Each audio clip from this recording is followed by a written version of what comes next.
everyone, welcome to Delicious Recipes. ഇന്ന് നമുക്ക് നല്ല പഞ്ഞ പോലുള്ള അപ്പം തയ്യാറാക്കിയാലോ. ഇത് റവ ഉപയോഗിച്ചിട്ടാണ് ഈ അപ്പം ഞാൻ തയ്യാറാക്കിയിട്ടുള്ളത്.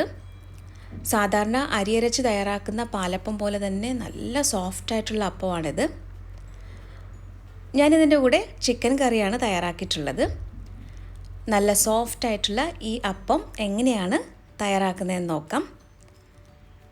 ആദ്യം നമുക്ക് ഈസ്റ്റ് ഒന്ന് ആക്ടിവേറ്റ് ആക്കി എടുക്കണം.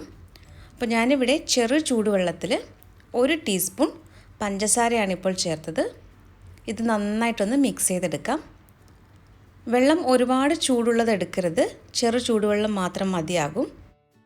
ഇനി ഇതിലേക്ക് 1/2 ടീസ്പൂണിനടുത്ത് ഡ്രൈ ഈസ്റ്റാണ് ഞാനിപ്പോൾ ചേർത്തത്.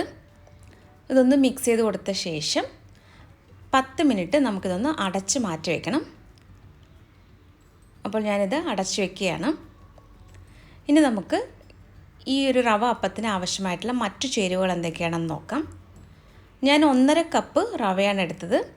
ഇത് വറുക്കാത്ത റവയാണ്. ഇപ്പോൾ ചേർത്തത് 1 കപ്പാണ്. ഇനി ഒരു 1/2 കപ്പും കൂടി നമുക്ക് റവ ചേർത്ത് കൊടുക്കാം.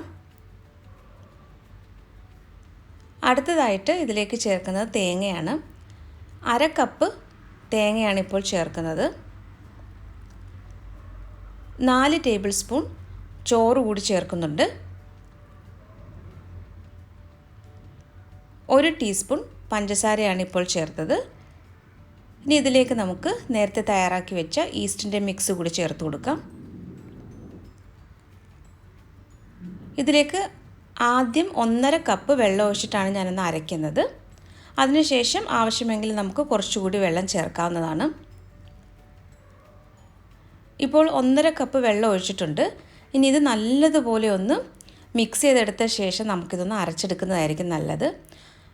അപ്പോൾ ഞാനിവിടെ ഈ റവ നന്നായിട്ടൊന്ന് മിക്സ് ചെയ്തെടുത്തിട്ടുണ്ട്.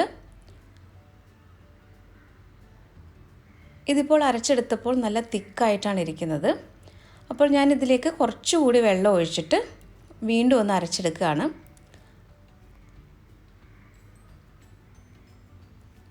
ഇതിപ്പോൾ ഒരു പാത്രത്തിലേക്ക് നമുക്ക് മാറ്റി വയ്ക്കാം. ഇതൊന്ന് ചെറുതായിട്ടൊന്ന് മിക്സ് ചെയ്ത് കൊടുത്ത ശേഷം നമുക്കിത് അടച്ച് പുളിക്കാനായിട്ട് മാറ്റി വയ്ക്കണം. നിങ്ങൾ താമസിക്കുന്ന സ്ഥലത്തിലെ കാലാവസ്ഥയ്ക്കനുസരിച്ച് മാവ് പുളിച്ചു പൊങ്ങുന്നതിന് എടുക്കുന്ന സമയത്തിലൊക്കെ വ്യത്യാസം വന്നേക്കാം. എനിക്കിവിടെ 4 മണിക്കൂറായപ്പോൾ തന്നെ മാവ് അത്യാവശ്യം നന്നായിട്ട് പുളിച്ചു വന്നിട്ടുണ്ട്. ഇതിപ്പോൾ 4 മണിക്കൂർ കഴിഞ്ഞിട്ടുള്ളതാണ്. നല്ലതുപോലെ ഇത് പുളിച്ച് വന്നിട്ടുണ്ട്. ഇനി ഇതിലേക്ക് നമുക്ക് കുറച്ച് ഉപ്പ് ചേർത്ത് കൊടുക്കണം. ഞാനിപ്പോൾ അല്പം ഉപ്പ് ചേർത്ത് ഇതൊന്ന് മിക്സ് ചെയ്തെടുക്കുകയാണ്. അപ്പോൾ നമ്മുടെ അപ്പത്തിൻ്റെ മാവ് ഇവിടെ റെഡി ആയിട്ടുണ്ട്. ഇനി നമുക്ക് അപ്പം ചുട്ടെടുക്കാം. ഇതിനു മുമ്പ് അപ്പത്തിൻ്റെ പല റെസിപ്പികളും ഞാൻ പോസ്റ്റ് ചെയ്തിട്ടുള്ളതാണ്.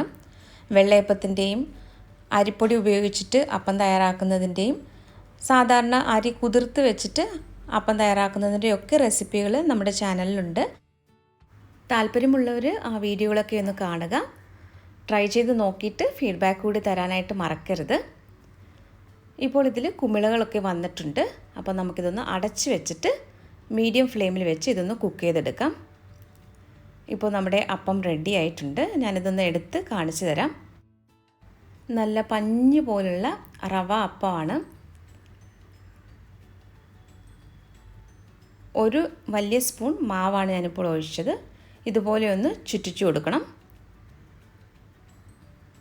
എന്നിട്ട് ഇതിൽ കുമിളകൾ വരുന്നത് വരെ ഒന്ന് വെയിറ്റ് ചെയ്യാം. വളരെ എളുപ്പത്തിൽ തയ്യാറാക്കാൻ പറ്റുന്ന ഒരു അപ്പത്തിൻ്റെ റെസിപ്പിയാണിത്. അരി നനച്ച് വയ്ക്കാനായിട്ട് മറന്നു പോയിട്ടുണ്ടെങ്കിൽ ഇതുപോലെ റവ കയ്യിലുണ്ടെങ്കിൽ നമുക്ക് വളരെ എളുപ്പത്തിൽ നല്ല സോഫ്റ്റ് ആയിട്ടുള്ള അപ്പം തയ്യാറാക്കിയെടുക്കാം. ഈ അപ്പം ചുട്ടെടുക്കുമ്പോൾ ഒരുപാട് അങ്ങ് തീ കൂട്ടി വെക്കരുത്. ഒരു മീഡിയം ഫ്ലെയിമിൽ വെച്ചാൽ മതിയാകും. ഇതുപോലെ ഞാൻ ബാക്കിയുള്ള എല്ലാ അപ്പവും തയ്യാറാക്കിയെടുക്കുകയാണ്. ഈ ഒരു അളവിൽ ഇൻഗ്രീഡിയൻസ് എടുത്താൽ 16 അപ്പം നമുക്ക് തയ്യാറാക്കിയെടുക്കാം. ഈ അപ്പത്തിൻ്റെ കൂടെ ഏത് നോൺ വെജ് കറിയും നല്ലതാണ്. വെജിറ്റേറിയൻസ് ആണെങ്കിൽ കടലക്കറിയോ അല്ലെങ്കിൽ വെജിറ്റബിൾ സ്റ്റൂവോ ഒക്കെ ഇതിൻ്റെ കൂടെ കഴിക്കാൻ നല്ലതാണ്. അപ്പം ഞാനിവിടെ ചിക്കൻ കറിയാണ് ഇതിൻ്റെ കൂടെ തയ്യാറാക്കിയിട്ടുള്ളത്. അപ്പോൾ ഈ ചിക്കൻ കറിയുടെ റെസിപ്പി ഞാൻ ഉടനെ തന്നെ പോസ്റ്റ് ചെയ്യുന്നതായിരിക്കും. നല്ലൊരു കോമ്പിനേഷനാണ് കേട്ടോ, അപ്പവും ചിക്കൻ കറിയും. അപ്പോൾ ഇന്നത്തെ ഈ റെസിപ്പി എല്ലാവർക്കും ഇഷ്ടമായെന്ന് കരുതുന്നു.